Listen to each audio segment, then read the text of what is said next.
أعمالنا من يهده الله فلا مضل له ومن يضلل فلا هادي له أشهد أن لا إله إلا الله وحده لا شريك له وأشهد أن محمدًا عبده ورسوله الذي أرسله بالحق بشيرًا ونذيرًا وداعيًا إلى الله بإذنه وسراجًا منيرًا أما بعد فإن خير الحديث كتاب الله وخير الهدي هدي محمد صلى الله عليه وسلم وشر الأمور محدثاتها وكل محدثة بدعة وكل بدعة ضلالة وكل ضلالة في النار أعوذ بالله من الشيطان الرجيم بسم الله الرحمن الرحيم ولا تحسبن الله غافلا عما يعمل الظالمون إنما يؤخرهم ليوم تشخص فيه الأبصار عن ابن عباس رضي الله تعالى عنه أن رسول الله صلى الله عليه وسلم بعث معاذ بن جبل رضي الله عنه إلى اليمن فقال اتقي دعوة المظلوم فإنه ليس بينه وبين الله حجاب رواه البخاري أو كما قال عليه الصلاة والسلام আলহামদুলিল্লাহ দত্তগ্রাম মধ্য বাড্ডা ও দক্ষিণ বাড্ডার সম্মিলিত ঈদগাহ মাঠের উন্নয়ন কল্পে ইসলামী জলসার সম্মানিত সভাপতি শাইখ মোহাম্মদ আব্দুল মান্নান হাফিজাহুল্লাহ, অধ্যক্ষ মাদ্রাসা দারুল ইসলাম মোহাম্মদিয়া বল্লা, প্রধান অতিথি জনাব ইঞ্জিনিয়ার মোহাম্মদ মনোয়ার হোসেন চাকুরিজীবী ঢাকা, আল্লাহ সুবহানাহু ওয়া তাআলা তাকে দীর্ঘ নেক হায়াত দান করুন, দুনিয়া আখিরাতের কল্যাণ কামিয়াব দান করুন, আল্লাহুম্মা আমিন। এবং আজকে বিশেষ অতিথিবৃন্দ ও আমন্ত্রিত উলামায়ে কেরাম, ফুদালায়ে ইজম যারা আলোচনা রেখেছেন এবং রাখবেন, প্রত্যেককে আন্তরিক ধন্যবাদ মোবারকবাদ জানাচ্ছি। মঞ্চ উপবিষ্ট বিশিষ্ট ব্যক্তিবর্গ, সামনে উপস্থিত আমার কোরআন প্রেমিক তৌহিদি জনতা এবং মিডিয়ার ভাইরা সহ পর্দার অন্তরালে আমার সম্মানিত মা ও বোনেরা, সকলের প্রতি আন্তরিক মোবারকবাদ রেখে আমি সংক্ষিপ্ত পরিসরে আলোচনা শুরু করছি।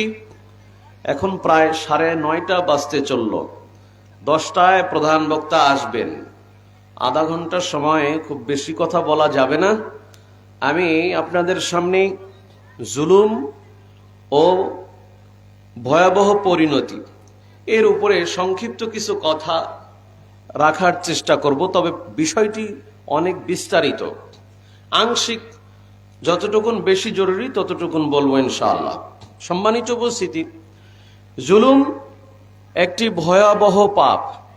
জুলুমের পরিচয় ও পরিণতি আপনাদের সামনে তুলে ধরার চেষ্টা করব। জুলুমের পরিচয়, জুলুম শব্দটি কোরআন ও হাদিসে বহু জায়গায় উল্লেখিত একটি আরবি শব্দ। এখানে বলা হয়েছে আল জাওর ওয়া মুজাওয়াজাতুল হাদ।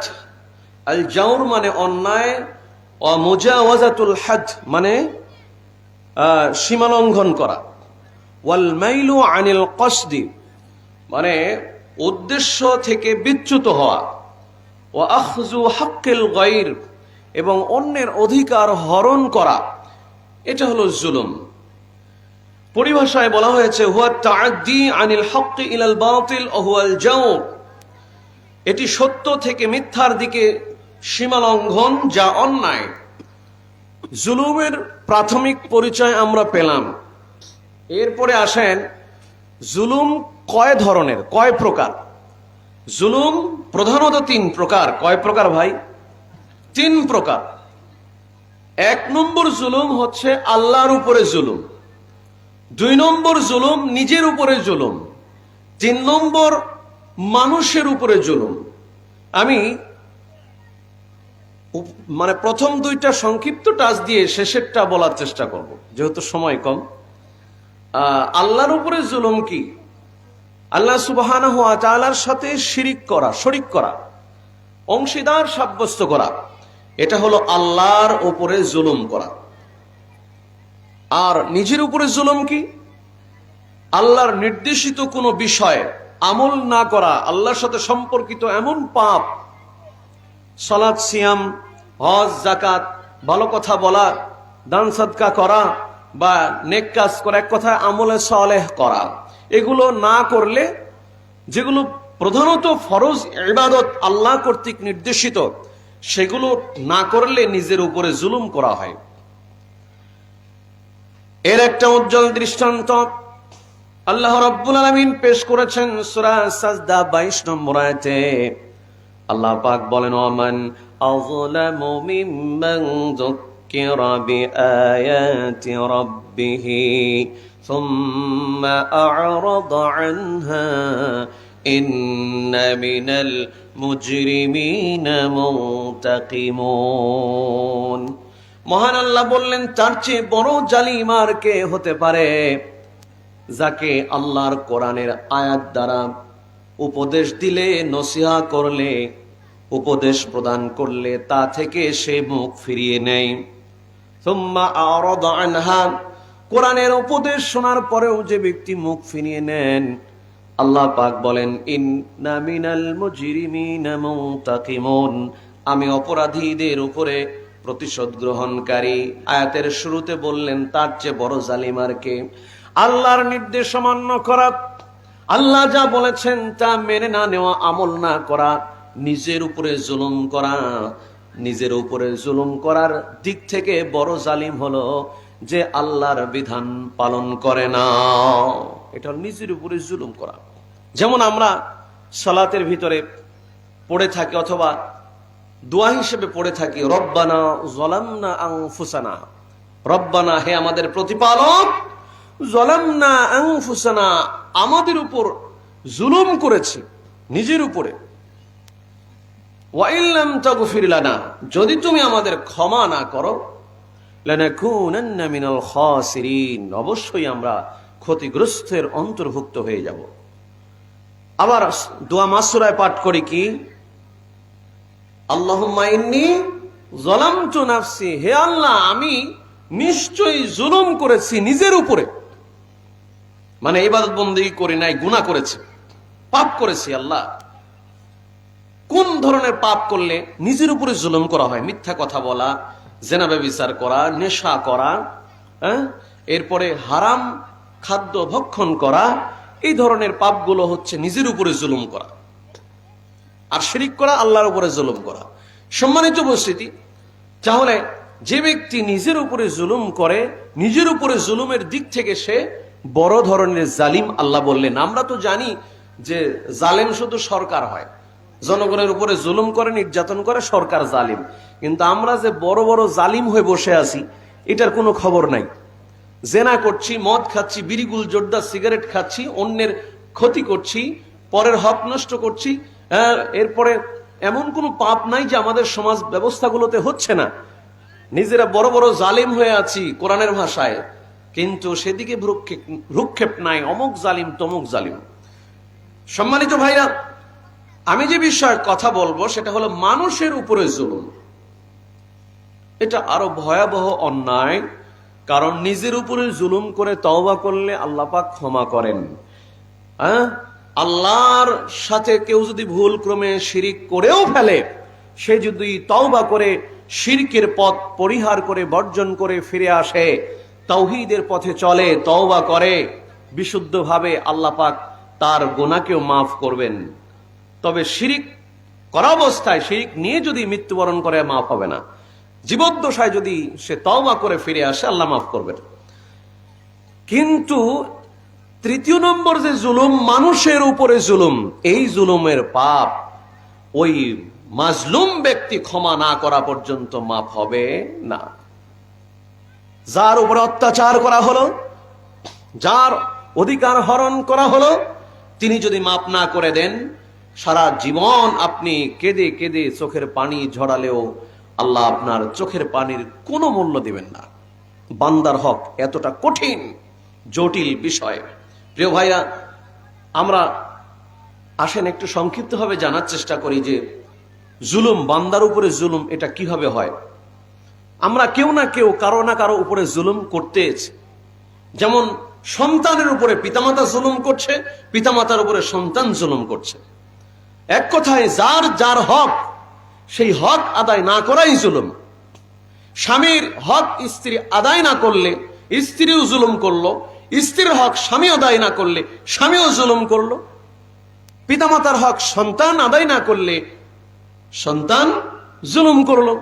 আবার সন্তানের অধিকার পিতামাতা বুঝিয়ে না দিলে পিতামাতাও জুলুম করলো। কাউকে বেশি ভালোবাসলো, কোন সন্তানকে কম ভালোবাসলো, পিতামাতা জুলুম করলো। আমরা নিজ নিজ অবস্থানে একটু বিবেচনা করে দেখেন তো, আমরা জালিমের কাতারে সবাই আছি না নাই, বা আমি আপনি জুলুম করছি কিনা। জুলুম যে করে তাকেই বলা হয় জালিম। এই জন্য আল্লাহ বলছেন, ওয়ামান আযলামু মিম্মান যুক্কিরা বিআয়াতি রাব্বিহি সুম্মা আ'রাদা আনহা ইন্না মিনাল মুজরিমিনা মুনতাকিমুন। তার চেয়ে বড় জালিম আর কে হতে পারে, যাকে আল্লাহর কোরআন দিয়ে উপদেশ দেওয়া হলে সে মুখ ফিরিয়ে নেয়, অনুসরণ করে না, কোরআনের উপদেশ মানে না, সে সবচেয়ে বড় জালিম। প্রিয় উপস্থিতি, এরপরে জুলুম যে কত প্রকার আছে বলে শেষ করা যাবে না। আমি আপনি মুখের রসে একে অন্যের সমালোচনা করলাম, গীবত করলাম, এটাও একটা জুলুম। অন্যের মন্দ নামে ডাকলাম, এই টেরা অমক, এই কানা অমক, এই ল্যাংরা অমক, এই কালু অমক, মন্দ নামে ডাকলাম, হেউ প্রতিপন্ন করলাম, অবজ্ঞা করলাম, এটাও জুলুম। যেহেতু রব্বুল আলামিন কোরআনে কারীমের ভিতরে সূরা হুজরাতে স্পষ্ট করে বর্ণনা করেছেন এভাবে, ইয়া আইয়ুহাল্লাযীনা আমানু লা ইয়াসখর কওমুম মিন কওমিন আসা আন ইয়াকুনু খায়রাম মিনহুম ওয়ালা নিসাউম মিন নিসাইন আসা أن يكن خيرا منهن ولا تلمزوا أنفسكم ولا تنابزوا بالألقاب بئس الاسم الفسوق بعد الإيمان ومن لم يتب فأولئك هم الظالمون। আল্লাহ এখানে বলছেন, হে বিশ্বাসীরা, ইমানদারেরা, লা ইয়াসখর কওমুম মিন কওমিন, কোন সম্প্রদায় কোন সম্প্রদায়কে কি করবে না, নিন্দা করো না বা উপহাস করো না, তুচ্ছ জ্ঞান করো না। এবং ওয়ালা নিসাউম মিন নিসাইন, কোন মহিলা কোন মহিলাকে নয়। যাকে উপহাস করা হচ্ছে, হতে পারে উপহাসকারী অপেক্ষা যার উপহাস করা হলো, তুচ্ছ জ্ঞান করা হলো, সে আল্লাহর কাছে প্রিয়, আল্লাহ তাকে পছন্দ করেন। আর আপনি তার উপহাস করছেন, তাকে ছোট করছেন, তাকে নিন্দা করছেন, হেও প্রতিপন্ন করছেন। আল্লাহর যদি প্রিয় হয়ে থাকে, আপনার তো খবর আছে। মনে রাখবেন, সাবধান হতে হবে, কোনো মানুষকে ছোট করে দেখতে নেই। অর্থ সম্পদ, টাকা পয়সা, আভিজাত্য, ধন দৌলত, নেতৃত্ব, বাড়ি গাড়ি এগুলো শ্রেষ্ঠত্বের মানদণ্ড নয়। শ্রেষ্ঠত্বের মানদণ্ড হলো ঈমান ও তাকওয়া। যার ভিতরে যত আল্লাহর ভয়, যে যত বেশি পরহেজগার, সে তত বেশি আল্লাহর কাছে সম্মানিত। ইন্না আকরামাকুম ইনদাল্লাহি আতকাকুম। আল্লাহ বলছেন সূরা হুজরাতের মধ্যে যে তোমাদের ভিতরে সবচেয়ে বেশি সম্মানিত ওই ব্যক্তি যে আল্লাহকে ভয় করে বেশি। একজন ভাঙাচোরা ঘরে থাকে এমন দিনমজুর ব্যক্তি, ঈমানওয়ালা, আমলওয়ালা, আল্লাহর ভয় দিল কলিজা ভরা, কোনো খারাপ পথে যায় না, হারাম পথে পা বাড়ায় না, বড় পাপ করে না, এই লোকটা রাষ্ট্রের প্রেসিডেন্ট যদি অন্যায় করে, রাষ্ট্রের প্রেসিডেন্ট যদি হারাম কাজ করে এবং অন্যায় করে, বড় গুনাহ করে, তার চেয়ে এই লোকটা আল্লাহর কাছে শ্রেষ্ঠ, উত্তম। এই জন্য তাকওয়া অর্জন করতে হবে, আল্লাহর ভয় ভীতি অর্জন করতে হবে। এটাই শ্রেষ্ঠত্বের মানদণ্ড আল্লাহর কাছে। সুতরাং আমরা কাউকে ছোট করব না, কাউকে হেয় করব না, কারো বদনাম করব না, কারো প্রতি খারাপ ধারণা পোষণ করব না, বেহুদা কথাবার্তা থেকে বিরত থাকব। এগুলো জুলুম। এরপর আল্লাহ সুবহানাহু ওয়া তাআলা বলছেন, ওয়ালা তালমিসু আনফুসাকুম ওয়ালা তানাবাযু বিল আলকাব। তোমরা একে অন্যকে নিন্দা বা দোষারোপ করো না এবং একে অপরকে মন্দ উপনামে ডেকো না। ওই যে বললাম, কে বলে অমক ল্যাংড়া, অমক কানা, অমক বয়রা, অমক এই সেই, এই ধরনের হাবিজাবি যেগুলো অপছন্দনীয় নাম, সেগুলো তার ভালো নামের সাথে জুড়িয়ে দেওয়া, এগুলো জুলুম। আল্লাহ সুবহানাহু ওয়া তাআলা ডাইরেক্ট বলছেন এগুলো বিসাল ইসমুল ফুসুকু বাদাল ঈমান। এটা ঈমানের পরে, ঈমান আনার পরে এই ধরনের মন্দ নামে ডাকা, এটা ঘৃণ্য, নিকৃষ্ট। ওমান লাম ইয়াতুব, যে ব্যক্তি এই কাজ থেকে তওবা না করে, তওবা না করে, ফাউলাইকা হুমুজ জালিমুন, আর তারাই হলো জালিম। এখন আমি আপনি তো জালিমের পরিচয় বুঝি না। আমি আপনি সাধারণ মানুষ যে জালিম, জালিমের কাতারে আছি, ভ্রুক্ষেপ নাই।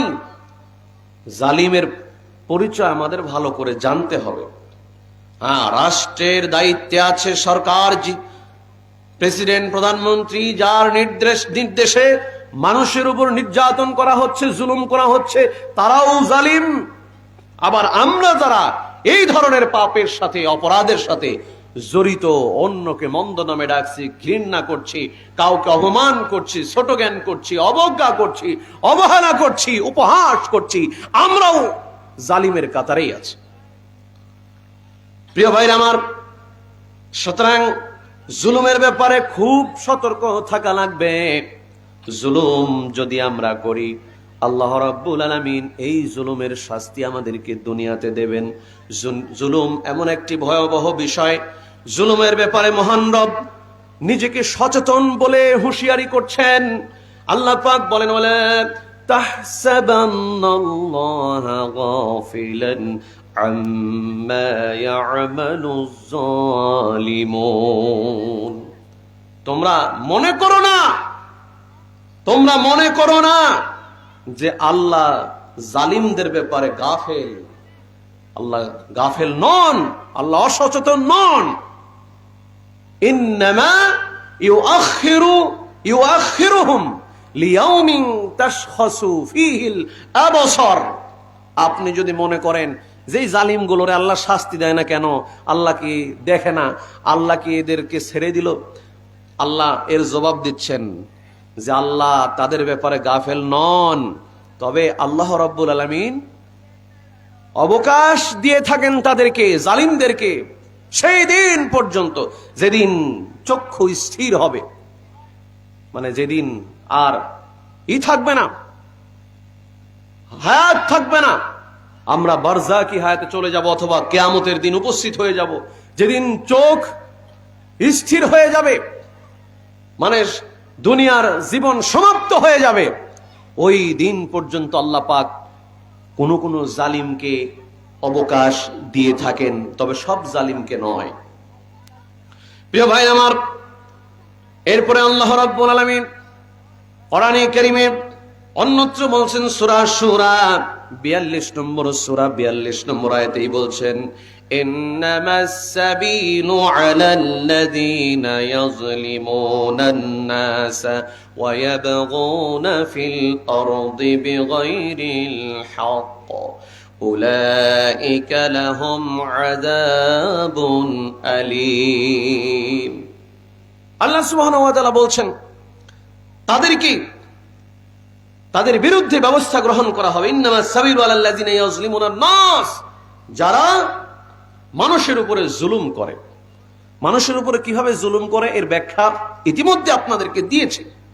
যারা মানুষের উপর জুলুম করে তাদের ব্যাপারে আল্লাহ রাব্বুল আলামিন ব্যবস্থা গ্রহণ করবেন। ওয়া ইয়াবগুনা ফিল আরদি বিগাইরিল হক, এবং দুনিয়াতে জমিনে অন্যায়ভাবে সীমা লঙ্ঘন করে। উলাইকা লাহুম আযাবুন আলীম, আল্লাহ বলছেন তাদের জন্য রয়েছে কঠিন যন্ত্রণাদায়ক শাস্তি। সম্মানিত ভাইরা, জুলুম এত ভয়ঙ্কর পাপ, আল্লাহ পাক রব্বুল আলামিন বারবার সতর্ক করেছেন, আবার বলছেন শোনো জুলুম করো না, আমি রব নিজেই হারামতু আলা নাফসি, আমি রব নিজেই ইন্নী হারামতু যুলমা আলা নাফসি, নিজেই আমি জুলুম করাকে হারাম করে নিয়েছি। তার মানে মহান আল্লাহ তিনি একচ্ছত্র ক্ষমতার মালিক, অধিপতি, রাজাধিরাজ, সম্রাটের সম্রাট। তিনি যদি ইচ্ছা করেন আপনার উপরে যে কোনো আচরণ করবেন, তিনি ইচ্ছে করলে পারেন।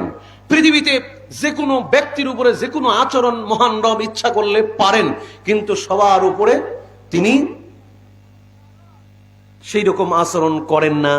তিনি প্রমাণ করছেন যে আমি কারো প্রতি জুলুম করি না, যার যা প্রাপ্য আমি রব তাকে তা দিয়ে দেই। সম্মানিত উপস্থিতি, জুলুম থেকে বিরত থাকতে হবে। জুলুম এক মহা অন্যায়। যে জুলুম করবে ওই ব্যক্তি, মাজলুম ব্যক্তি যদি জুলুমকারী জালিমের বিরুদ্ধে দোয়া করে, আল্লাহ রাব্বুল আলামিন ওই দোয়া মঞ্জুর করে নেবেন। ইবনে আব্বাস রাদিয়াল্লাহু তাআলা আনহু তিনি বলেন, রাসূলুল্লাহ সাল্লাল্লাহু আলাইহি ওয়াসাল্লাম মুআজ ইবনে জামালকে ইয়ামানে প্রেরণ করার সময় কিছু নসিহত করেছিলেন। গুরুত্বপূর্ণ নসিহত পেশ করার সময় বললেন, ফাকালা ইত্তাকি দাওয়াতাল মাজলুম, হে মুআজ তুমি মাজলুমের বদদুয়া থেকে ভয় করো, বেঁচে থাকো। মাজলুম ব্যক্তির দোয়া থেকে তুমি বেঁচে থাকো।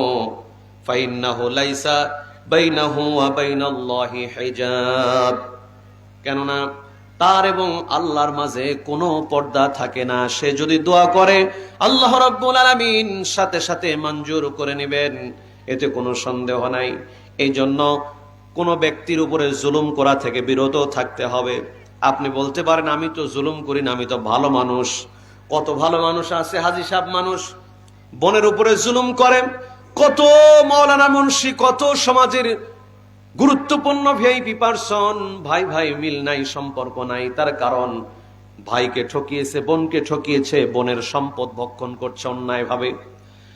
কত ছলে বলে কৌশলে বোনকে ফাঁকি দিয়া বাবার সম্পদ ভক্ষণ করতেছে। এ আর এক প্রকার জালেম, অথচ নিজে সুপিসাব হয়ে সমাজের ভিতরে চলাফেরা করছে, সেও এক প্রকার জালেম, সে নিজেও বুঝতে পারে না। প্রিয় ভাইরা আমার, সাবধান।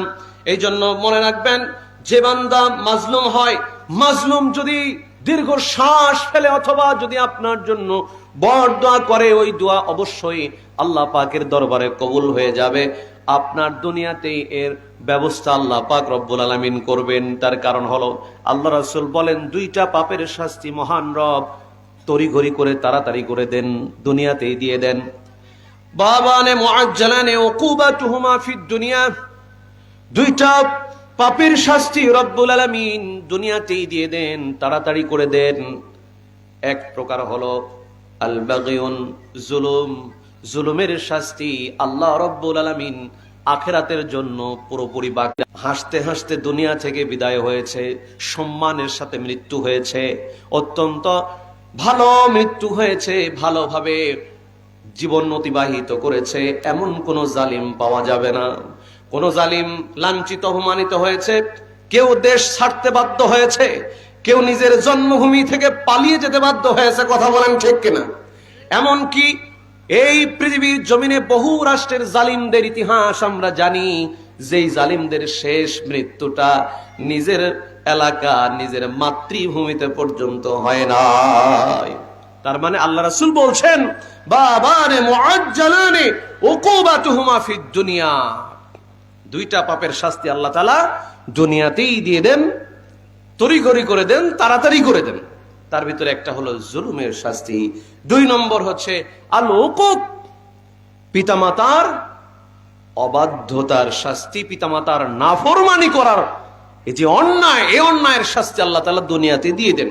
যে সন্তান পিতামাতার সাথে খারাপ আচরণ করে, যে সন্তান পিতামাতার খেদমত করতে অবহেলা করে, যে সন্তান পিতামাতার খেদমত করে না, পিতামাতার অবাধ্য, নাফরমান, এমন সন্তান তার নিজের সন্তানের কাছেও ওই রকম নির্যাতিত হয়। এটা শতভাগ প্রমাণিত সত্য। আমার ভাইরা, সন্তান পিতামাতার উপরে জুলুম করে। আমাদের ছেলে মেয়েরা বলে থাকে, মা বাবাকে কষ্ট দিয়ে এমন কথা বলে যে তোমরা আমাদের জন্য কি করেছো, কিছুই করতে পারো নাই, বাড়ি নাই, গাড়ি নাই, কয়েক ডিসিম জায়গাও তুমি আমাদের জন্য কিনে রাখতে পারো নাই, ভালো একটা ঘর বাড়িও দিতে পারলে না। অনেক মা বাবাকে সন্তান সরাসরি এইভাবে কষ্ট দিয়ে থাকেন।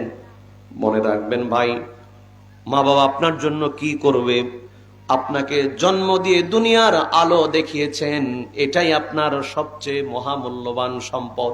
এটা যে ঋণ আপনার দায়গ্রস্ত, আপনি এই ঋণ কোনোদিন শোধ করতে পারবেন না।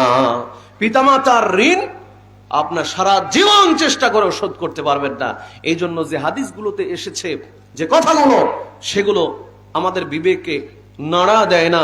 এটা আমাদের দুর্ভাগ্য। প্রিয় ভাই আমার, আল্লাহ রাসূল বলেছেন, কেউ যদি তার বুকের বা পিঠের চামড়া কেটে পিতামাতার পাদুকা তৈরি করে দেয়, তাও হক আদায় হবে না, 1 ফোঁটা দুধের ঋণ শোধ হবে না। এরপরে একজন সাহাবী শুধু ইয়ামিন থেকে বৃদ্ধা মাকে কাঁধে করে নিয়ে হজ করলেন। তাওয়াফ করে তিনি আব্দুল্লাহ ইবনে ওমরকে বললেন যে, ভাই, আমি তো আমার বৃদ্ধা মাকে এত দূর শত শত মাইল পথ অতিক্রম করে কাঁধে করে নিয়ে এসে হজ করলাম, আমি কি আমার মায়ের হক আদায় করে ফেলেছি? তখন তিনি বললেন, শোনো, তুমি এত পথ অতিক্রম করে মাকে নিয়ে হজ করে বলছো মায়ের হক আদায় করে ফেলেছি, মনে রেখে দিও, মায়ের হক তো দূরের কথা, তোমার মায়ের যেই দুধ তুমি পান করেছো, ওই 1 ফোঁটা দুধের ঋণ শোধ হয় নাই। সুবহানাল্লাহ।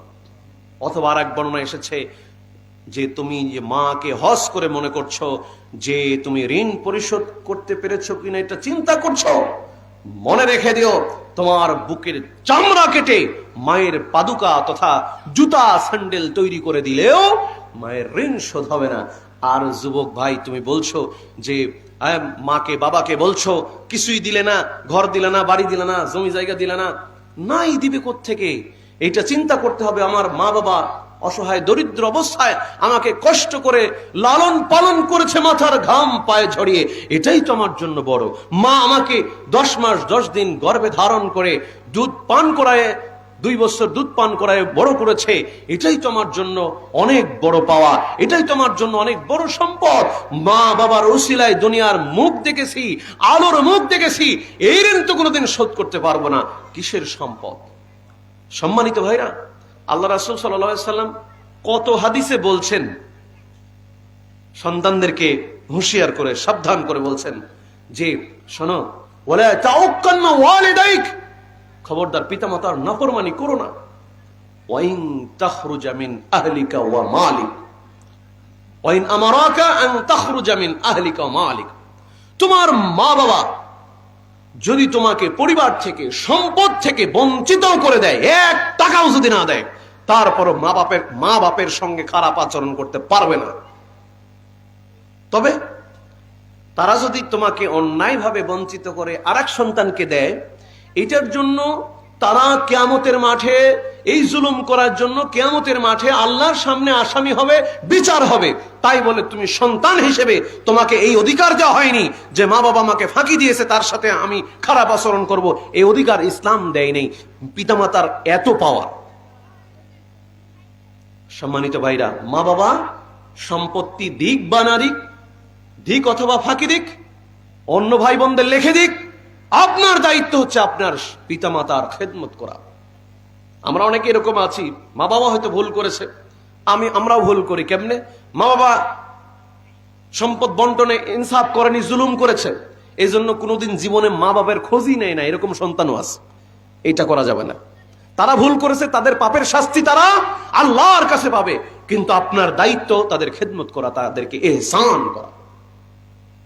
সম্মানিত ভাইরা, খুব সাবধান। মা বাপের উপর জুলুম করলে কিয়ামতের মাঠে মুক্তি নাই। আল্লাহ রাসূল বললেন, যে ব্যক্তি পিতামাতা দুইজনকে সন্তুষ্ট করে রাত্রি অতিবাহিত করলো, তার জন্য জান্নাতের দুইটা দরজা খোলা হলো। সুবহানাল্লাহ।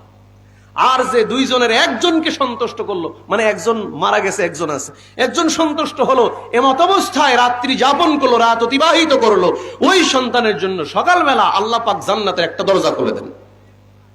সাহাবী বলছে, ইয়া রাসূলুল্লাহ, আপনি যে বললেন ওয়াইন যালামাহু, যদি তারা সন্তানের উপরে জুলুম করে তারপরে তাদের এইভাবে খিদমত করে সন্তুষ্ট করতে হবে? তখন আল্লাহ রাসূল বললেন, ওয়াইন যালামাহু, যদিও সে সন্তানের উপর জুলুম করে, তার মানে সন্তানের উপর পিতামাতা জুলুম করলেও সন্তানের দায়িত্ব হলো পিতামাতার খেদমত করা, পিতামাতার ইহসান করা। কোন অবস্থাতেই পিতামাতার সাথে জুলুম করা যাবে না, তাদের সাথে রূঢ় আচরণ করা যাবে না, খারাপ আচরণ করা যাবে না। মনে রাখবেন, পিতামাতা সহ পৃথিবীতে যাদের সাথে জুলুম করলেন প্রত্যেকের দোয়া আল্লাহ রাব্বুল আলামিনের কাছে পৌঁছে যাবে এবং আল্লাহ রাব্বুল আলামিন এর ব্যবস্থা গ্রহণ করবেন দুনিয়াতেই। তবে মনে করেন না যে একজন হারামখোর, আমরা তো জানি যে হারামখোরের দোয়া কবুল হয় না, নাকি? সুদখোর বা অন্যের মাল আত্মসাৎকারী, হারাম ভক্ষণকারী, হারাম রুজি খোর, যে হারাম রুজি ভক্ষণকারীর দোয়া আল্লাহর কাছে কবুল হয় না, তাই বলে আপনি তার উপর জুলুম করলেন আর তার দোয়া কবুল হবে না বলে একেবারে আনন্দে থাকেন না। তার কারণ, যদিও সে কাফের হয়, যদিও সে ফাসেক হয়, যদিও সে ফাজের বা গুনাহগার পাপিষ্ট হয়, আর পাপিষ্ট কাফের ফাসেক ব্যক্তিও যদি মাজলুম হয়, মাজলুমের দোয়া আল্লাহর কাছে পৌঁছে যায়। আপনি একজন হিন্দুকে নির্যাতন করবেন, অন্যায় করবেন একজন হিন্দুর উপরে, একজন ইহুদি খ্রিস্টানের উপরে, সে কাফের হলেও সে মাজলুম, এজন্য তার দোয়া আল্লাহর কাছে পৌঁছে যাবে, আপনার উপরে আল্লাহ রাব্বুল আলামিন অসন্তুষ্ট হবেন। সহিহ তারগিবের হাদিস নবী হুরায়রা রাদিয়াল্লাহু তাআলা আনহু قال قال رسول الله صلى الله عليه وسلم دعوة المظلوم مستجابة। আল্লাহ পাক আল্লাহর নবী সাল্লাল্লাহু আলাইহি ওয়াসাল্লাম বলছেন, মাজলুমের দোয়া কবুল হয়, মুস্তাজাবা, মাজলুমের দোয়া কবুল। ওয়া ইন কানা ফাজিরান ফুজুরুহু আলা নাফসি ওয়া ফি রিওয়ায়াতিন ওয়ালাউ কানা কাফিরা। যার উপরে জুলুম করা হলো, মাজলুম ব্যক্তি যদি নিজের উপরে জুলুম, নিজের উপরে পাপী হয়, নিজের উপরে নফসের উপরে জুলুম করে পাপী হয়, অথবা কাফের হয়, কাফের হোক পাপিষ্ট হোক যাই হোক না কেন, তার উপরে আপনি জুলুম করলে আল্লাহ রাব্বুল আলামিনের কাছে তার বরদোয়া লেগে যাবে, আল্লাহ পাকের কাছে বরদোয়া কবুল হয়ে যাবে। সুতরাং পৃথিবীর যে কোনো মানুষ হোক না কেন, চাই মুসলিম অথবা অমুসলিম, কারো উপরে জুলুম করার সুযোগ নাই, কারো প্রতি জুলুম করা যাবে না। আমার ভাইরা, আল্লাহর রাসূল সাল্লাল্লাহু আলাইহি ওয়াসাল্লাম সাবধান করে দিয়ে বললেন, তিন ব্যক্তির দোয়া কবুল হয়ে যায়। সাবধান, তিন ব্যক্তির দোয়া কবুল। আন আবি হুরায়রা রাদিয়াল্লাহু তাআলা আনহু قال قال رسول الله صلى الله عليه وسلم সালাসু দাওয়াতিন মুস্তাজাবাত, তিন শ্রেণীর ব্যক্তির দোয়া কবুল। এক নম্বর, দাওয়াতুল মাজলুম, মাজলুম ব্যক্তি যার উপরে অন্যায় করা হয়েছে, যার উপরে অত্যাচার করা হলো, যার উপর জুলুম করা হলো।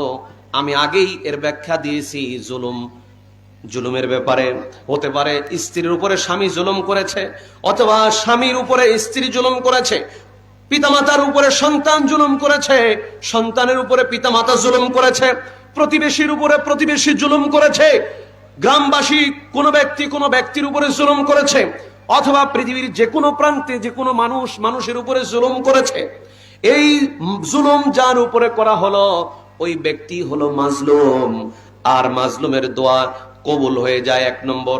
2 নম্বর ওয়া দাওয়াতুল ওয়ালিদ, 2 নম্বর হলো ওয়া দাওয়াতুল ওয়ালিদ, পিতামাতা যদি সন্তানের জন্য দোয়া করে, পিতামাতা যদি সন্তানের জন্য দোয়া করে, আলা ওয়ালাদিহি, সন্তানের জন্য পিতামাতারা দোয়া মঞ্জুর হয়ে যায়, কবুল হয়ে যায়, সুবহানাল্লাহ। আর এক শ্রেণী হলো মুসাফির, এই 3 শ্রেণীর ব্যক্তির দোয়া রব্বুল আলামিনের দরবারে মঞ্জুর হয়ে যাবে, কোনো সন্দেহ নাই। আল্লাহ রাসূল বলছেন লা শাক্কা ফিহিন্না, কোনো সন্দেহ নাই, এই 3 শ্রেণীর মানুষের দোয়া কবুল হবে, কোনো সন্দেহ নাই। মাজলুমের দোয়া, ওই আগে বলেছি, মাজলুম হিন্দু হোক, খ্রিস্টান হোক, বৌদ্ধ হোক, মুসলিম হোক, অমুসলিম হোক, পাপী হোক, মুমিন হোক, যদি মাজলুম হয়ে থাকে তার দোয়া কবুল হবেই হবে, অবশ্যই হবে। এই জন্য আল্লাহ রাসূল মুআজ ইবনে জাবালকে ইয়ামেনে প্রেরণের সময় নসিহা করতে গিয়ে উপদেশ দিলেন, মুআজ ইত্তাকি দাওয়াতাল মাজলুম, মাজলুমের দোয়াকে ভয় করো, কারণ মাজলুম যদি দোয়া করে তাহলে কিন্তু অবস্থা খারাপ আছে। মাজলুমের দোয়া কবুল হবেই হবে, 1 বছর, 2 বছর, 5 বছর, 10 বছর, 15 বছর পর হলেও হয় কি হয় না, কন্ত হয় কি না? মাজলুমের দোয়া কবুল হবেই হবে, এতে কোনো সন্দেহ নাই। আর আল্লাহ রাব্বুল আলামিন মাজলুমের দোয়া কবুল করে জালিমকে দুনিয়াতে শিক্ষা দিয়েছেন, দেন এবং দেবেন কিয়ামত পর্যন্ত। এটাই বাস্তব প্রমাণিত সত্য, কোরআন সুন্নাহ দ্বারা স্বীকৃত। প্রিয় ভাইরা আমার, কিয়ামতের ময়দানে জালিমদের অবস্থা বড় ভয়াবহ হবে। জাবির ইবনে আব্দুল্লাহ রাদিয়াল্লাহু তাআলা আনহু তিনি বলেন, রাসূলুল্লাহ সাল্লাল্লাহু আলাইহি ওয়াসাল্লাম বলেছেন, ইত্তাকুজ জুলমা, তোমরা জুলুম থেকে বেঁচে থাকো, জুলুম করা থেকে বিরত থাকো। ফাইন্নাজ যুলমা যুলমাতুন ইয়াউমাল কিয়ামাহ, ফাইন্নাজ যুলমা যুলমাতুন ইয়াউমাল কিয়ামাহ, কেননা জুলুম কিয়ামতের দিন অন্ধকার আচ্ছন্ন হবে জালিমের জন্য, শুধু অন্ধকার, নূর নাই, আলো নাই, কিছু নাই, জালিম অন্ধকারে, ঘুটঘুটি অন্ধকারে নিমজ্জিত হয়ে যাবে। সম্মানিত ভাইরা, এরপরে রাসূল করিম সাল্লাল্লাহু আলাইহি ওয়াসাল্লাম সাহাবা কিরামদেরকে ডাক দিয়ে বললেন, সাহাবীরা, জুলুমের আলোচনা করে আল্লাহর নবী বললেন, সাহাবীরা, আতাদরুনা মাল মুফলিস, তোমরা কি মুফলিস কি জানো? দেউলিয়া নিঃস্ব ব্যক্তিকে তোমরা কি জানো? সাহাবীরা বললেন, ক্বালু ইয়া রাসূলুল্লাহ লা দিরহাম লাহু ওয়ালা মাতা, যার জাগতিক কোনো উপকরণ নাই, সহায় সম্পদ নাই, এই ব্যক্তি তো নিঃস্ব, দেউলিয়া। আল্লাহ নবী বললেন, না, এই ব্যক্তি নয়। আল মুফলিসু মিন উম্মতি ইয়াতি ইয়াউমাল কিয়ামাতি বিসসালাতিন ওয়া সিয়ামিন ওয়া যাকাতিন, নিঃস্ব দেউলিয়া আমার উম্মতের ভিতরে ওই ব্যক্তি হবে যে কিয়ামতের দিন সালাত, সিয়াম, হজ, যাকাত, বিভিন্ন ইবাদতের সওয়াব, পাহাড় সমান সওয়াব নিয়ে হাজির হয়ে যাবে।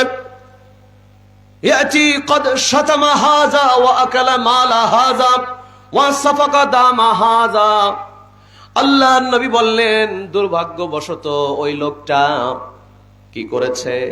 পরের অন্যায় করেছে, রক্তপাত করেছে, অন্যের মাথায় লাঠি মেরেছে, অন্যের মাল অন্যায়ভাবে আত্মসাৎ করে খেয়েছে। বর্তমানে নতুন মডেলের, লেটেস্ট মডেলের আত্মসাৎ হলো চাঁদাবাজি, ঠিক কিনা? চাঁদাবাজি। একটা মানুষ আপনাকে জামাই আদরে টাকা দিয়ে দেয় না, বুকে পিস্তল ধরে নিতে হয়, অস্ত্র ধরে নিতে হয়, হুমকি দিয়ে নিতে হয় যে টাকা দিবি, না হলে দোকান বন্ধ আজকে থেকে। কথা বলেন ঠিক কিনা? এই ক্যাটাগরির চাঁদাবাজি, এরা হলো আত্মসাৎ, এটা হলো ডাকাতি, এটা জোরপূর্বক গ্রহণ করা। যারা এই ধরনের কাজ করবে, মানুষের মাল সম্পদ অন্যায় ভাবে ভক্ষণ করবে, রক্তপাত করবে, মারামারি করবে, হানাহানি করবে, কাউকে কষ্ট দিয়ে কথা বলবে, কাউকে গালি দেবে, এদের বিচার কিয়ামতের দিন আল্লাহ রাব্বুল আলামিন করবেন। যত বড় আমলওয়ালা, যত বড় দানবীর হোক না কেন, বিচার করতে গিয়ে রব্বুল আলামিন তার ওই আকাশ চুম্বি, পাহাড় চুম্বি যত সওয়াব থাক না কেন, সেখান থেকে হিসেব করে করে ওই ব্যক্তিদেরকে দিবেন। কারণ কিয়ামতের দিন অর্থ সম্পদ, টাকা পয়সা কিছু নাই যে সেদিন আপনি হিসেব করে পরিশোধ করে দেবেন। আছে শুধু আমল।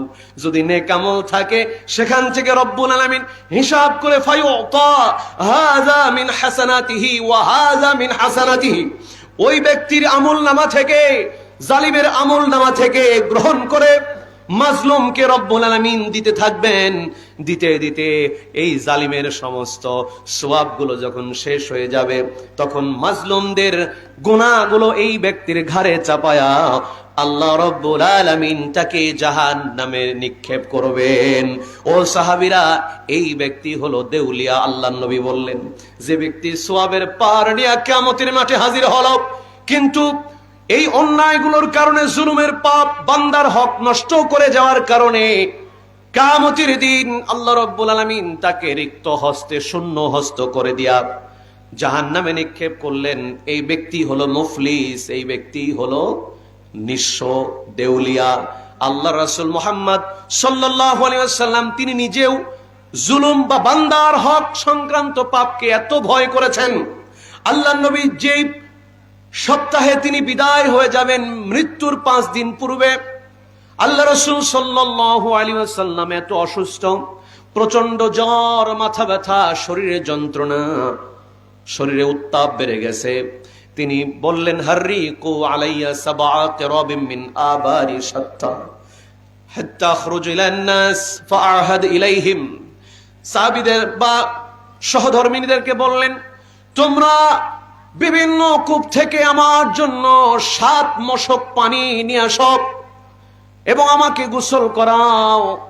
কারণ শরীরে তাপ বেড়ে গেলে, জ্বর আসলে গোসল করলে তাপ কমে যায়, প্রশমিত হয়। আল্লাহর নবীর কথা অনুযায়ী বিভিন্ন কূপ থেকে 7 মশক পানি আনা হলো। কথা অনুযায়ী তাকে বড় পাত্রের ভিতরে বসায়া মাথার উপরে পানি ঢালা হলো। এত পরিমাণ পানি ঢালা হলো, আল্লাহর নবী বললেন, হাসবুক, যথেষ্ট হয়েছে, এবার থামো।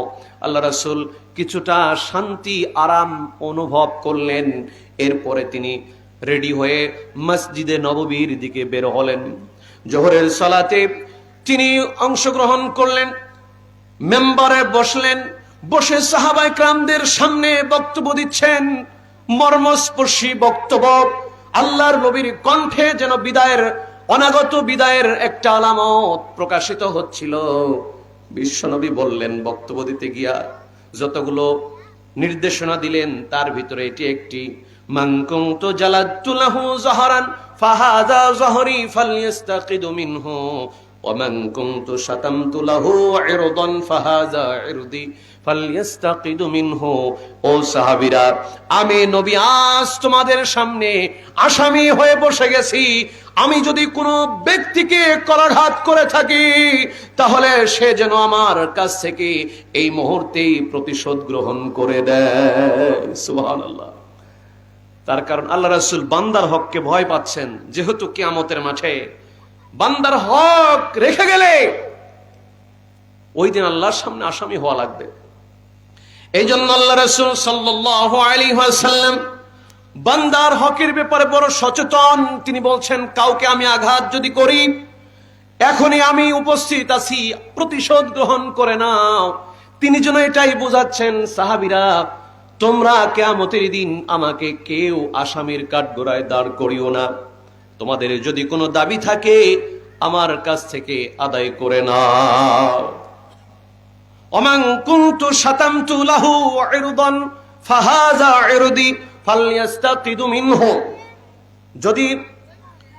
যদি তোমাদের কাছে, তোমাদের কাউকে যদি সম্মানহানি করে থাকি বা গালি দিয়ে থাকি, কাউকে যদি মনে কথার দ্বারা কষ্ট দিয়ে থাকি, তাহলে আমি নবী উপস্থিত হয়ে গেছি। ফালইস্তাকিদু মিনহু, সে যেন আমার কাছ থেকে এখনই প্রতিশোধ গ্রহণ করে নেয়। আল্লাহ রাসূল বিদায় হবেন, চলে যাবেন, অনাগত বিদায়ের নীরব প্রস্তুতি। বান্দার হকের ব্যাপারে তিনি এইরকম মর্মস্পর্শী বক্তব্য দিলেন। বক্তব্য দিতে গিয়ে প্রথম এই কথার ভিতরে প্রথম কথা যেটা বললেন, তোমাদের পিঠে কাউকে যদি আমি নবী আঘাত করে থাকি তাহলে এখনই আমাকে আঘাত করে প্রতিশোধ নিয়ে নাও। দুর্বল সনদে একটা বর্ণনা এসেছে। সম্মানিত ভাইরা, একজন সাহাবী বললেন, ইয়া রাসূলুল্লাহ, ইয়া হাবিবাল্লাহ, আপনি আমাকে অমুক অভিযানে বা অমুক যুদ্ধের সময় একটা আঘাত করেছিলেন, আপনার ইচ্ছায় কি অনিচ্ছায় তা আমি বলতে পারবো না। আপনার লাঠির আঘাত আমার পিঠের উপরে পড়েছিল। যখন আল্লাহ রাসূল সাল্লাল্লাহু আলাইহি ওয়াসাল্লামের সামনে লোকটা আগ্রহ প্রকাশ করলো আসার জন্য, সাহাবা একরাম রাগান্বিত অগ্নিশর্মা হয়ে গেলেন যে আল্লাহর নবীর পিঠে আঘাত করে প্রতিশোধ নিতে চায়, এত বড় স্পর্ধা। আল্লাহর নবী সবাইকে শান্ত করে বললেন, সাহাবী তুমি এসো। সাহাবী আল্লাহ রাসূলের কাছে আসলেন, এসে বললেন, ইয়া রাসূলুল্লাহ, যখন আপনি আমার পিঠের উপরে করাঘাত করেছিলেন বা লাঠি দ্বারা আঘাত করেছিলেন, ওই সময় আমার পিঠে কোনো পোশাক ছিল না, কোনো কাপড় ছিল না, আমার পিঠ খালি ছিল। তখন আল্লাহ রাসূল এ কথা শুনে সাথে সাথে পিঠের চাদর সরিয়ে ফেললেন। সরিয়ে ফেলার সঙ্গে সঙ্গে ওই সাহাবী হাতের লাঠি ফেলে দিয়া মহরে নবুয়ত আল্লাহ রাসূলের কাঁধের উপরে কবুতরের ডিম্বাকৃতির ছোট্ট মহরে নবুয়তের উপরে ঠোঁট লাগা চুমু খাচ্ছেন আর ক্রন্দন করে বললেন, ইয়া রাসূলুল্লাহ, সারা জীবনের স্বপ্ন ছিল যে আমি আপনার এই মহরে নবুয়তের উপরে ঠোঁট লাগায় চুমা খাবো, কোনোদিন সুযোগ হয় নাই। আজকে এই নাটকীয়তার মাধ্যমে আমি আপনার সামনে এসেছি ইয়া রাসূলুল্লাহ। আমার সারা জীবনের স্বপ্ন বাসনা পরিপূর্ণ হয়ে গেছে। আমি আপনার পিঠে আঘাত করে প্রতিশোধ দেব, এমন জালিম আমি নই। সুবহানাল্লাহ। সম্মানিত উপস্থিতি, জালিমের শাস্তি যে কি ভয়াবহ দুনিয়াতে এবং আখিরাতে। এই জন্য আল্লাহ রাসূল সচেতন, তিনি স্বয়ং নবী, আগের পরের সব গুনাহ মাফ। এরপরেও তিনি মৃত্যুর 5 দিন আগে বক্তব্য দিয়ে বলছেন, তোমাদের কাছে যদি আমি কোনো ঋণী থাকি বা আমি যদি কাউকে আঘাত করে থাকি, আমি আসি, আজকে আঘাত করো, আমার কাছ থেকে প্রতিশোধ গ্রহণ করো, আমাকে কিয়ামতের দিন ঠেকায়ও না। আর আমরা জীবনে কত অন্যায় করলাম, কত মানুষকে গালি দিলাম, কত মানুষকে অপমান করলাম, মানুষের সামনে মানুষকে লাঞ্ছিত করলাম, কত মানুষের সম্পদ অন্যায়ভাবে ভক্ষণ করলাম, বনের সম্পদগুলো ছলে বলে কৌশলে কায়দা কানুন করে ভক্ষণ করে জবরদস্ত করে জবরদখল করে সেগুলোকে কুক্ষিগত করেছি। বাবাকে ফুসলিয়ে ফাসলিয়ে বন্ধের জায়গাগুলো নিয়ে নিয়েছি। তারা আজ হতাশ, তারা আজ একেবারে নিরাশ হয়ে কিছুই করার নাই, বন্ধ ভাইদের উপরে কোনো ব্যবস্থা নিতে পারে না। আজ বর্তমান সমাজ ব্যবস্থায় 95% মানে 95% পরিবারে এই ওয়ারিশকে ফাঁকি দেওয়ার প্রবণতা রয়েছে। আমার মনে হয় এর বেশি হবে। কথা কি ভুল বললাম? বেশি হবে। যে আমার ভাই ইঞ্জিনিয়ার মানুষ, তিনি জ্ঞানী মানুষ, বলছেন বেশি হবে। কথা ঠিক। মানে সিলসিলা একেবারে স্বচ্ছভাবে ওয়ারিশ বন্টন হয়েছে এমন পরিবার বাটি চালান দিয়েও তো খুঁজে পাওয়া যায় না। কেউ না কেউ কাউকে ফাঁকি দিয়েছে। ভাই শোনেন, আল্লাহ কোরআনে এই ওয়ারিশকে ফাঁকি দেওয়ার শাস্তি ডাইরেক্ট জাহান্নাম, খালিদিনা ফিহা, চিরস্থায়ী কথা উল্লেখ করেছেন। নাউযুবিল্লাহ। সাবধান, বান্দার হক নষ্ট করা এটা বড় ধরনের জুলুম। এই জুলুমের সাথে সম্পর্ক রাখলে ইবাদত বন্দি করে কোনো লাভ হবে না। কিয়ামতের মাঠে ইবাদতগুলো সব তাদেরকে দেওয়া লাগবে। গীবত করা জুলুম, পরনিন্দা করা জুলুম, কাউকে কথার দ্বারা কষ্ট দেওয়া জুলুম, কাউকে উপহাস করা ঠাট্টা করা জুলুম, কাউকে মন্দ নামে মন্দ উপনামে ডাকা জুলুম, এই ধরনের জুলুম। স্বামী স্ত্রীকে যদি তার হক পরিপূর্ণ আদায় না করে এটাও জুলুম। স্ত্রী যদি স্বামীর হক ইচ্ছাকৃতভাবে আদায় না করে এটাও জুলুম। পিতামাতা সন্তানের উপরে, সন্তান পিতামাতার উপরে জুলুম করে, জুলুমের শেষ নাই। ওই জন্য বললাম যে আমরা প্রত্যেকে নিজ নিজ জায়গায় জুলুম করে জালিম হয়ে গেছি। আল্লাহ কোরআনে বলছেন, সূরা সাজদা 32 নম্বর সূরা 22 নম্বর আয়াত, ওমান আযলামু মিম্মান যুক্কিরা বিআয়াতি রাব্বিহি। এই আয়াত আবারও স্মরণ করে দিয়ে আমি আলোচনা শেষ করব। প্রধান বক্তা চলে আসছে। ওমান আযলামু মিম্মান যুক্কিরা বিআয়াতি রাব্বিহি সুম্মা আ'রাদা আনহা ইন্না মিনাল মুজরিমিনা মুনতাকিমুন। আল্লাহ বলছেন তার চেয়ে বড় জালিম আর কে হতে পারে, যার কোরআন দ্বারা নির্দেশ দিলে, উপদেশ দিলে মুখ ফিরিয়ে নেয়। কত মানুষ আছে, এই কোরআনের উপদেশ কি? কোরআনের উপদেশ সুদ খাও না, আপনি একেবারে পাইকারি দরে সুদ খাচ্ছেন। কোরআনের উপদেশ জেনা করুন, আপনি জেনা করছেন। কোরআনের উপদেশ নির্দেশ আপনি মিথ্যা কথা বলবেন না, মিথ্যা কথা বলছেন। কোরআনের উপদেশ হারাম খাবেন না, হারাম খাচ্ছেন। কোরআনের উপদেশ বোনদেরকে, মাদেরকে উপদেশ দেওয়া হচ্ছে পর্দা মেনটেন করে চলার জন্য, আপনি পর্দা মেনটেন করছেন না। এভাবে কোরআন বলছে সালাত, সিয়াম, হজ, যাকাত আদায় করা, আপনি করছেন না। আল্লাহর কোরআন থেকে আপনি মুখ ফিরিয়ে নিচ্ছেন, আর আল্লাহর কোরআন থেকে মুখ ফিরিয়ে নেওয়ার কারণে আপনি বড় ধরনের জালিম। এটা মহান আল্লাহ বলছেন। সূরা তাহা 124 নম্বর আয়াতে আল্লাহ বলছেন, ওয়ামান আ'রাদা আন যিকরি ফাইন্না লাহু মাঈশাতান দানকা ওয়া নাহশুরুহু ইয়াওমাল কিয়ামাতি আ'মা। যে আমার এই কোরআন থেকে মুখ ফিরিয়ে নিল, আমি তাকে দঙ্কা দেব। দঙ্কা হলো তার জীবন যাত্রার মান কাঠিন্য করে দেব, তার শারীরিক মানসিক অশান্তি, দুনিয়াতে চলাফেরার অশান্তি, নানান বিপদ মুসিবত তাকে দেব, এবং কিয়ামতের মাঠে এই ব্যক্তিকে অন্ধ করে উঠানো হবে, যদিও সে দুনিয়াতে চক্ষুষ্মান ছিল। সম্মানিত ভাইরা আমার, জুলুম এর পরিচয় ও ভয়াবহ পরিণতি এ বিষয়ে কিছু কথা আপনাদের সামনে বলছিলাম। সময় সংক্ষিপ্ততার কারণে আমি 3 প্রকারের 1 প্রকার নিয়ে আলোচনা করেছি, 2 প্রকার রয়েছে। কখনো সময় হলে ইনশাআল্লাহ, আল্লাহ চাহে তো আবার আলোচনা করা যাবে। প্রধান মেহমান ফজিলতুর শেখ AM কাজী ইউসুফ জাহান হাফিজাহুল্লাহ, আপনাদের কাঙ্ক্ষিত বক্তা, আলোচক, তিনি এখনই আপনাদের সামনে মূল্যবান বক্তব্য পেশ করবেন। আমি আপনাদের এলাকারই হিসেবে আমি এখনই ছেড়ে দিচ্ছি।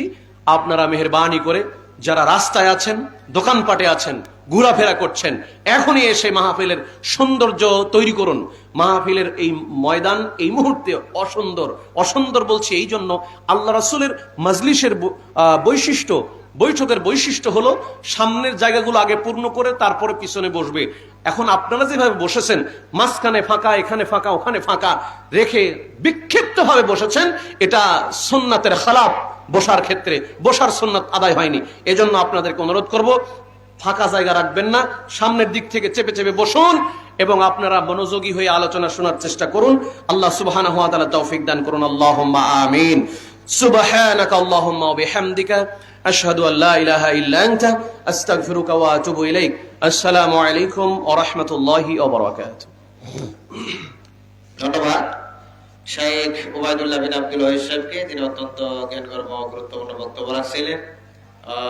তো আপনারা অত্যন্ত তন্ময় হয়ে শুনছিলেন, কিন্তু আপনারা প্রকৃতির ডাক এসে থাকলে দ্রুত কাজ সেরে আবার চলে আসবেন। আমাদের প্রধান মেহমান, প্রধান বক্তা শেখ AM ইউসুফ জাহান সাহেব আপনাদের সামনে উপস্থিত হয়েছে। এখনই উনি বক্তব্য রাখবে, তার আগে কিছু দান এসেছে, আমি দানগুলি আপনাদের সামনে উপস্থাপন করে দেব। কিন্তু আপনারা এখন আর বাইরে থাকবেন না, বাইরে একটু ঠান্ডাও বেশি, ভিতরে অত্যন্ত সুশৃঙ্খল ভাবে বসবেন। শেখ আপনি চলে আসবেন। আমি কিছু দান আছে, দানগুলি আমি আপনাদের সামনে উপস্থাপন করছি। মোহাম্মদ সারওয়ার হোসেন, সম্মানিত বিশেষ অতিথি, পিতা মোহাম্মদ আলী, দত্তগ্রাম, দাদা দাদির জন্য 2000, পিতা মাতার জন্য 2000, বড় ভাই ও বোনের জন্য 2000, শ্বশুর শাশুড়ির জন্য 2000, স্ত্রী দ্বয় ও নিজের জন্য 7000, মোট 15000 টাকা বলেন মারহাবা। এটা নড়াচড়া করেন, আপনারা শুনতেছেন কিনা? ইঞ্জিনিয়ার মোহাম্মদ মনোয়ার হোসেন, সম্মানিত প্রধান অতিথি, মানে আজকের প্রধান অতিথি, পিতা মোহাম্মদ আলী, দত্তগ্রাম, দাদা দাদি, পিতা মাতা, বড় ভাই বোন ও শ্বশুর শাশুড়ি এবং নিজ পরিবারের জন্য দোয়া আছে 20000 টাকা বলে মারহাবা। স্ত্রী ও ছেলের পক্ষ থেকে আরো 1000 টাকা, সর্বমোট 21000 টাকা বলে মারহাবা। মুর্শেদুজ্জামান রনি, সম্মানিত বিশেষ অতিথি, পিতা মোহাম্মদ আলী, দত্তগ্রাম, পিতা মাতা, বড় ভাই বোন এবং নিজ পরিবারের জন্য 2000 টাকা। মৃত মোহাম্মদ আলীর পরিবারের পক্ষ থেকে, এর মানে প্রধান অতিথির ভাই মুর্শেদুজ্জামান রনি, এর মানে আমাদের প্রধান অতিথি, ওনার ভাই এবং ওনার সহ ওনাদের পরিবারের পক্ষ থেকে মোট 38000 টাকা বলে মারহাবা। লিল্লাহি তাকবীর। প্রধান অতিথি জনাব মনোয়ার হোসেন এবং তার ভাই মুর্শেদুজ্জামান রনি সহ পরিবারের সকলের পক্ষ থেকে মোট 38,000 টাকা বলে মারহাবা। আল্লাহ তাআলা কবুল করুন, মনের পছন্দ করুন, যে নিয়তে দিয়েছে আল্লাহ সকলের পছন্দ করে পুরা করুন। যারা পরিবারের থেকে করেছে সকলকে আল্লাহ ক্ষমা করে দেন। মোহাম্মদ মজনু মিয়া সম্মানিত বিশেষ অতিথি, চারান বাজার বিশেষ অতিথি মোহাম্মদ সারওয়ার হোসেনের বিয়াই, নগদ আরো 5,000 টাকা বলেন মারহাবা। আব্দুল্লাহ মামুন সম্মানিত বিশেষ অতিথি, উত্তরা ঢাকা, মোট 10,000 টাকা বলেন মারহাবা। এর মানে আমাদের আজকের প্রধান অতিথি জনাব মুর্শিদুজ্জামান তার ভাই, ওনাদের সকলের পরিবার এবং সকলের সহযোগিতায় সর্বমোট দান এসেছে মোট 53,000 টাকা বলেন মারহাবা। লিল্লাহি তাকবীর।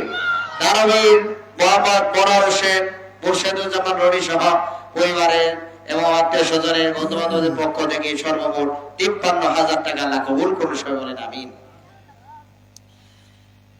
এখন কিছু দ্রুত বলি, অনেক দান আছে তো। সিঙ্গার উত্তর পাড়া মুন্সিবাড়ি পক্ষ থেকে নাজমুল হোসেন 2,000 টাকা, ইমতাজুল হক 500 টাকা, সোনা মিয়া 500 টাকা, আলামিন 500 টাকা, আতিকুর 1,000 টাকা, মোট 4,500 টাকা। আগামী জানুয়ারি একটা ঘোষণা দিয়েছে এখানে, আগামী জানুয়ারি 4 তারিখ, জানুয়ারি মাসের 4 তারিখ সিঙ্গার উত্তর পাড়া ওয়াক্তিয়া মসজিদের উন্নতি করবে ইসলামিক মাহফিল। প্রধান বক্তা মাওলানা নাজিম উদ্দিন সালামি, দ্বিতীয় বক্তা ওয়াহিদুল আমিন আব্দুল ওয়াহিদ সাহেব আমাদের। আপনারা সবাই আমন্ত্রিত আগামী 4 জানুয়ারি মানে বক্তব্য। মৃত আবু আলী আহমদের পক্ষ থেকে আজকের বিশেষ অতিথি ছিলেন নগদ 5,500 টাকা বলে মারহাবা। দেখছেন, উনি কয়েকদিন আগে কিছুদিন আগে মারা গেছেন, আল্লাহ রাব্বুল আলামিন তাকে ক্ষমা করে দেন। ওনার স্ত্রী ইন্তেকাল করেছেন, তাই ওনাদের সকল ছেলেরা, মৃত বাবা মা ও মৃত বড় ভাই এর জন্য দোয়া আছে। 5,500 টাকা দান করেছেন। মোহাম্মদ শিবাজি শ্বশুর কালুবা থেকে নাতির জন্য দোয়া 1,000, মোট 6,000 টাকা দান কবুল করুন, সবাই বলেন আমিন। ইমরান সিংহের 500 টাকা, হোসেন 500 টাকা, ইমান আলী 300 টাকা, সাইফুল ইসলাম 300 টাকা, দুলাল মিয়া 200 টাকা, মাইমুনা 500 টাকা, ফজল হক 1,200 টাকা, ইউসুফ বাটা দক্ষিণ পাড়া 1,000 টাকা, লেবু মিয়া বাটা দক্ষিণ পাড়া 500 টাকা, জহের মিয়া বাটা দক্ষিণ পাড়া 1,000 টাকা, নূর মোহাম্মদ বাটা দক্ষিণ পাড়া 170 টাকা, লুকমান হোসেন বাটা দক্ষিণ পাড়া 500 টাকা, রুস্তম বাটা দক্ষিণ পাড়া 500 টাকা, শাহিন গার্মেন্টস বলবন্তের পর থেকে 500 টাকা, মিল্টন দত্তগ্রাম 500 টাকা, হায়দার আলী দত্তগ্রাম 100 টাকা, মালিক 500 টাকা, মিজান মিয়া 1,000 টাকা, শাহিনুল ইসলাম 1,500 টাকা, আমিনুল ইসলাম 3,000 টাকা, ফজলুল হক 400 টাকা, রামসার আলী 200 টাকা, সান্না মিয়া বাটা দক্ষিণ পাড়া 1,000 টাকা, হাসান আলী বাড্ডা 500 টাকা, নাসিরউদ্দিন 100 টাকা, শাহেদ আলী 200 টাকা, তুফাজ্জল সিংহের 500 টাকা, রবিয়া 500 রবি 500 টাকা, শাহাদাত দত্তগ্রাম 2,100 টাকা, শাহাদাতের মা 500 টাকা, মৃত স্বামীর জন্য দোয়া আছে আর 500 টাকা, সুহাগ মিয়া 200 টাকা, লিয়াকত আলী কুবরাহরা 200 টাকা, মুফতি সৌদি প্রবাসী 1,000 টাকা, মোহাম্মদ আব্দুর রাফি 1,500 টাকা, মাজহারুল ইসলাম মজনু মেম্বার সাহেব পরিবারের পক্ষ থেকে 5,000 টাকা বলে মারাবা। মুকুল হোসেন পরিবারের পক্ষ থেকে আরো 5,000 টাকা বলে মারাবা। রাশেদুল ও এমদাদুল সৌদি প্রবাসী 2,000 টাকা, মুখলিস কুবরাহরা 100 টাকা, নিরাজুল হোসেনের মা বাবার জন্য দোয়া আছে 1,150 টাকা, বাবু দত্তগ্রাম বাকি 1,000 টাকা, আলম মিয়া বাটা দক্ষিণ পাড়া 500 টাকা, নূর বাদশাহ বাটা দক্ষিণ পাড়া 1,000 টাকা, নুরুল ইসলাম বাটা নায়েব সাহেব বাটা দক্ষিণ পাড়া 5,200 টাকা বলে মারবা। নামসারা 800 টাকা, শামীম দত্তগ্রাম 500 টাকা, নামসারা 500 টাকা, হাসপাতালি দত্তগ্রাম গ্রস্তানের জন্য 1,000 টাকা, মাঠের জন্য 1,000 টাকা, মোট 2,000 টাকা, শাহজাহান সিংহের 500 টাকা, মৃত সালামের আব্দুল সালামের জন্য দোয়া আছে 400 টাকা, জয়নুদ্দিন ভেন্ডার দত্তগ্রাম নগদ 2,000 টাকা, শওকত আলী দত্তগ্রাম 500 টাকা, মোহাম্মদ মাইনুদ্দিন দত্তগ্রাম 300 টাকা, মোহাম্মদ বাবুল মিয়া দত্তগ্রাম 1,000 টাকা, মোহাম্মদ ফজলুল মিয়া কুকুরহারা 100 টাকা, আবু শামা বাটা দক্ষিণ পাড়া 1,000 টাকা, মোহাম্মদ সবুজ মিয়া দত্তগ্রাম 2,000 টাকা, মোহাম্মদ সজিব মিয়া হুসেন দত্তগ্রাম 2,000 টাকা, নূর ইসলাম দত্তগ্রাম পশ্চিম পাড়া 500 টাকা, ডাক্তার মুফাজ্জল হোসেন তুষার সম্মানিত বিশেষ অতিথি 10,000 টাকা বলে মারহাবা। ডাক্তার উম্মে সালমা আমার মনে হয় ওনার ওয়াইফই হবে 5,000, তাই না?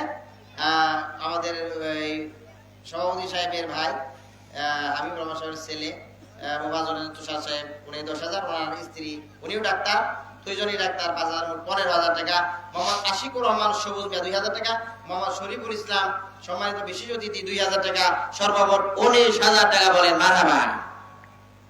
মোহাম্মদ আলু সিংহের প্রবাসী নগদ 5,000 টাকা, বাকি 5,000 মোট 10,000 টাকা বলে মারহাবা। মোহাম্মদ সুমন মিয়া দত্তগ্রাম বাকি 2,000 টাকা মৃত আব্দুল গনি মিয়ার পরিবারের পক্ষ থেকে মৃত বাবা ও বিজেপি সকল সদস্যদের জন্য 6,000 টাকা বলে মারহাবা। রামসারা 1,000